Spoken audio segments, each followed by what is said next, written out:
bem-vindo ao Saúde Você, agora aqui nos Dias Melhores. E hoje a gente vai falar de um tema muito importante com um convidado que está sempre aqui trazendo informações importantes para vocês, Dr. Samuel Damin, médico neurocirurgião. Tudo bem, doutor? Tudo ótimo, Duda. Tudo bem, seja bem-vindo ao programa. E hoje nós vamos falar, doutor, sobre a síndrome do túnel do carpo. Algumas pessoas até me perguntaram uma vez na rede social o que era essa síndrome do túnel do carpo. Explica pra gente. Síndrome do túnel do carpo é uma condição, né, uma doença em que você tem uma compressão de um nervo, tá, na altura do punho da mão. Então, essa compressão ela leva a um conjunto de sintomas, né, por isso o nome síndrome, tá? E esses sintomas eles podem variar bastante de acordo com a pessoa que está sendo acometida. Então, a pessoa pode ter dor na mão, pode ter formigamento, dormência nos dedos da mão, pode ter fraqueza. Tá. A pessoa, quando sente dormência, eu particularmente fico desesperada, né? Porque começa a dormir aqui, mas na verdade, obviamente que conversando com médicos, vocês dando informações, a gente vai aprendendo. Agora, a gente pode dizer que a LER, o LER, né? A lesão por esforço repetitivo, ele causa a síndrome do túnel do carpo? Então, a LER pode causar síndrome do túnel do carpo no seguinte sentido, né? É muito frequente você ter uma tendinite, né? Quando você tem a lesão por esforço repetitivo. E os tendões que vão para a mão, sim, eles todos passam junto com o nervo mediano, que é um nervo que passa no punho, vai até a mão, tá? E que é o nervo que é comprimido na síndrome do túnel do carpo. Então, essas estruturas, elas passam por esse túnel, tá? Esse túnel ele é envolto por osso na profundidade e por uma estrutura que a gente chama de retináculo na porção mais superficial. E conforme você tem a tendinite, os tendões incham, né, e o nervo fica ali no meio disso daí apertado. E dói. Dói. Tá? E assim, ela normalmente, ela dura muito tempo, doutora? A pessoa, por exemplo, os sintomas, você falou um pouco de formigamento, mas os sintomas para a pessoa, de repente, num momento inicial, já procurar um neurocirurgião para poder ver o problema da síndrome do túnel do carpo. Qual é o sintoma inicial? Alguma coisa que ela vai pegar e sente dor? Por exemplo, hoje a gente tem a geração celular, né? Isso eu acho que deve, porque eu fico, às vezes, com as mãos doendo de ficar digitando. Parei. Então, eu uso o ditador do celular, que me ajudou bastante. Mas esses movimentos, eles podem diagnosticar, de repente, que você está com a síndrome? A gente não tem ainda uma relação bem estabelecida entre o uso do celular e a síndrome do túnel do carpo. Não tem? Mas a gente não conseguiu ainda comprovar isso, porque é uma coisa recente, tá? Mas assim, a gente imagina que tem assim, tá? O sintoma inicial mesmo, né, que começa a chamar mais atenção, geralmente é dormência, tá? E é uma dormência que vai e volta, ela não é uma dormência que fica o tempo todo. Tá? Principalmente nos 3 dedos do meio. Então, pegando o dedo médio, o indicador e o anelar. Olha que tá? interessante. Então, geralmente pega esses 3 dedos. E quando a pessoa começa a sentir dificuldade de pegar as coisas, ter alteração na força, né, é quando a compressão está já num nível muito mais avançado.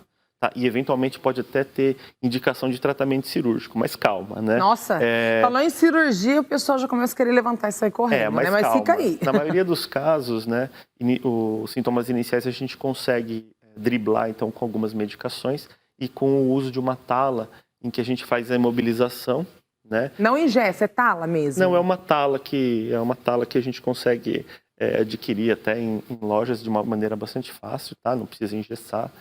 E isso daí leva a uma desinflamação, digamos assim, dos tendões, tá? Nossa, inflamação dói. E aí o nervo ele começa a, digamos assim, respirar melhor. Doutor, agora sim, o que causa realmente a síndrome do túnel do carpo? A gente falou de alguns sintomas, mas o que leva, o que causa? Isso, a causa, como eu falei, é aquela compressão do túnel do carpo no punho. Mas o que leva à compressão? Exatamente. Né? Acho que essa é a pergunta. Então, assim, a tendinite, né, como eu falei, acho que é a principal vilã, digamos assim, da síndrome do túnel do carpo. Sim.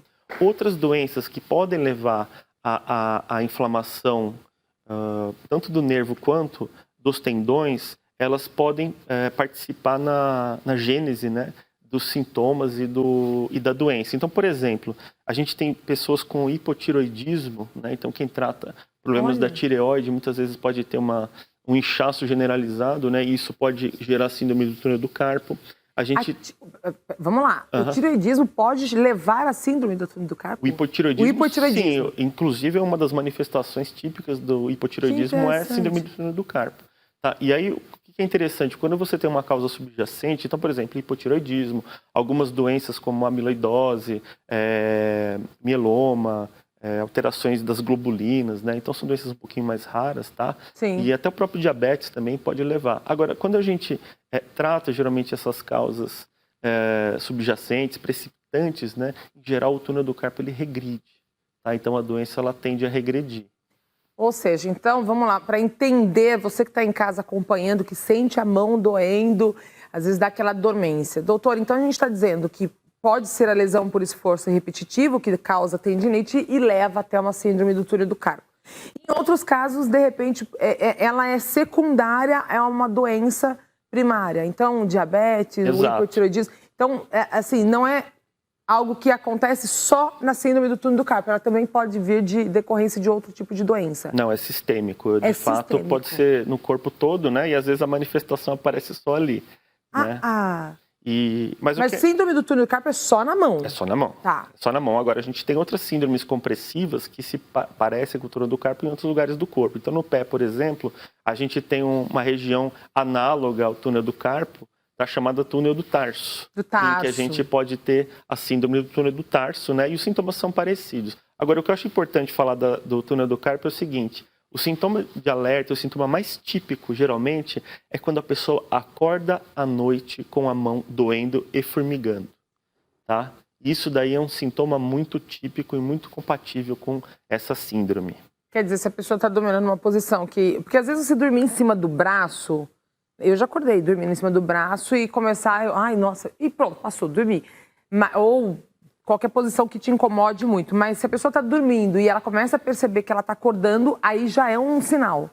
Quando isso acontece de maneira recorrente, né? Vez ou outra, isso vai acontecer com todo mundo. Tá? Que é o que eu falei, pode dormir em cima do braço. Isso que você está mencionando é uma coisa que a gente chama de neuropraxia, né? É muito típico, inclusive, em pessoas que às vezes bebem um pouquinho a mais, Nossa, né? doutor, olha só, noite, doutor falando, queimando meu filme, eu vou dormir sem beber mesmo. Doutor, agora o senhor chegou a mencionar que alguns casos podem levar à cirurgia, mas vamos começar por quais os tipos de tratamento para a síndrome do túnel do carpo? Então, algumas medicações como relaxantes musculares, né, algumas medicações para dor neuropática, que a gente chama, o uso da tala, tá? Fisioterapia e a vigilância do comportamento do uso da mão, tá? Que às vezes a pessoa pode ter uma postura viciante, alguma coisa viciosa, né? E que às vezes pode levar a essa alteração, tá? Tomar cuidado com o esforço repetitivo, obviamente. Tá? Então, esses são, acho que, os principais pilares aí do tratamento clínico. Só uma pergunta, o senhor falou de relaxante muscular, por exemplo. Acontece muito das pessoas quando fala, olha, síndrome do túnel do carpo, estamos falando aqui no programa, aí o senhor cita o tratamento como relaxante muscular. É importante passar no médico, ter o diagnóstico para tomar um relaxante muscular? Ou não, a pessoa que tem, de repente, um relaxante muscular em casa, ela já pode tomar? Você fez uma pergunta bastante capciosa aí. É porque eu falo isso, porque as pessoas têm a mania do Você está falando de autoprescrição, automedicação. Né? Tá? Os relaxantes musculares, em geral, eles são medicações seguras, né? E que não necessariamente exigem uma prescrição médica para você tomar. Então, assim, se você tem uma dor, vez ou outra, após o esforço físico, e, enfim, aquilo está incomodando, você pode fazer uso de um relaxante muscular, isso não tem problema nenhum. O problema, de fato, é quando o sintoma é recorrente. Né? Recorrência gera necessidade de uma investigação. E é claro que se você tiver a opinião de um profissional, o exame físico, né? Os exames de imagem, eventualmente ultrassom do punho, né? Eventualmente uma ressonância do punho ou até uma eletroneuromiografia. Tá? Então, o diagnóstico ele é um diagnóstico por imagem. Entra o diagnóstico laboratorial nesse caso ou não? Então, o diagnóstico, inicialmente a suspeita é clínica e a gente pode confirmar com esses exames de imagem que eu mencionei ou com a eletroneuromiografia, que é um exame que estuda a condução da eletricidade pelos nervos. Em que casos a síndrome do túnel do carpo pode levar a uma cirurgia? quando ela é classificada como grave já na eletroneuromiografia, tá? E já está levando a alterações permanentes, né? E eventualmente motoras, tá? Então aí você tem indicação de cirurgia o quanto antes, né? Ou quando você faz o tratamento medicamentoso, o tratamento conservador, e não tem uma melhora satisfatória. Mas a cirurgia, de fato, é uma cirurgia relativamente simples. É isso que eu ia perguntar, como que é a cirurgia, para quem de repente necessita da cirurgia, a volta para a rotina, para as atividades, para o trabalho, após uma cirurgia? Porque quer que não é um membro importante, são as mãos, né? A única coisa que é um pouco mais complicada é a questão do afastamento, né? A cirurgia em si dura 15 minutos, 20 minutos, é anestesia local, em geral, que a gente rápido faz. assim? É super rápido, tá? Um cortinho no punho, na palma da mão aqui, na verdade. E assim, é difícil a gente ter complicação, tá?